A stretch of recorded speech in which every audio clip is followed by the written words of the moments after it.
Assalamualaikum warahmatullahi wabarakatuh. Selamat datang di channel Ruang Akademika Arif Institute of Law. Tema kita kali ini mengenai perusahaan swasta memanipulasi kode HS untuk menghindari pajak. Jadi seperti yang dikatakan oleh Branko Mayer, PhD, dari Institute of Forensic Investigation in Finance and Accounting dari Slovenia, dia mengatakan salah satu permasalahan masyarakat modern adalah keserakahan yang diwujudkan dengan memperoleh kekayaan secara tidak benar. Hal ini juga yang dilakukan oleh dua perusahaan swasta, yaitu PT Untung Bersama Sejahtera dan PT Indah Golden Signature yang bergerak di bidang produksi emas dan perhiasan. Saya merujuk pada Antara Kantor Berita Indonesia Jumat 26 Januari tahun 2024. Dalam berita tersebut dikemukakan, penyidik Jaksa Agung Muda Tindak Pidana Khusus Jampitsus Kejaksaan Agung masih mendalami keterlibatan dua perusahaan swasta dalam perkara memanipulasi kode Harmonized System atau HS untuk kegiatan ekspor dan impor komoditas emas. Perbuatan itu dilakukan dengan tujuan untuk menghindari pajak. Lalu apa yang dimaksud dengan kode HS itu? Jadi menurut KSO Sukupindo Surveyor Indonesia, Harmonized System atau biasa disebut HS adalah suatu daftar penggolongan barang yang dibuat secara sistematis dengan tujuan untuk mempermudah penaripan, transaksi perdagangan, pengangkutan, dan statistik yang telah diperbaiki dari sistem klasifikasi sebelumnya. Nah, saat ini pengklasifikasian barang di Indonesia didasarkan kepada HS dan dituangkan ke dalam suatu daftar tarif yang disebut Buku Tarif Kepabeanan Indonesia atau BTKI. Nah, di Indonesia sendiri, sistem penggolongan tersebut menggunakan sistem penomoran 8 digit dalam Buku Tarif Kepabeanan Indonesia.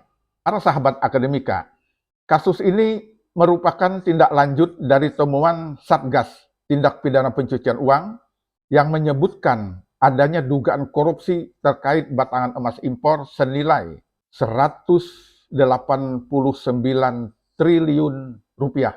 Ini dana yang besar para sahabat akademika. Sejak pertengahan 2023, penyidik tengah mendalami keterlibatan PT UBS dan PT IGS dalam manipulasi kode HS untuk menghindari pajak tersebut. Nah, kasus ini sudah ditingkatkan statusnya dari penyelidikan ke tahap penyidikan.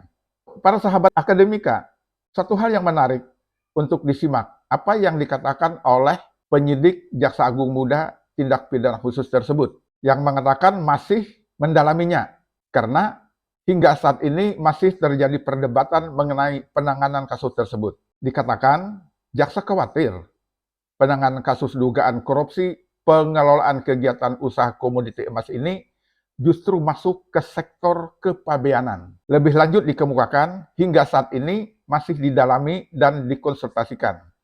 Masih ada perdebatan terkait penerapan pasalnya. Para sahabat akademika, jika terjadi permasalahan seperti ini, maka kita harus minta bantuan kepada asas hukum, yaitu asas like sistematis spesialis.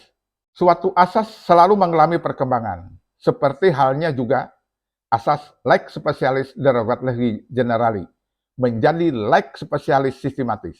Asas ini untuk menjawab bila terjadi konflik antara undang-undang yang satu dengan undang-undang yang lain, yang keduanya bersifat hukum pidana khusus. Nah, sebagaimana pernah ditulis oleh Prof. Edi, mantan Wamenkumham RI, bahwa asas like sistematis spesialis itu mengisyaratkan apabila suatu perbuatan diancam dengan dua undang-undang khusus, maka harus diperhatikan secara seksama undang-undang mana yang bersifat lebih sistematis, yaitu di mana ruang lingkup perbuatan tersebut dilakukan, siapa yang menjadi subjeknya.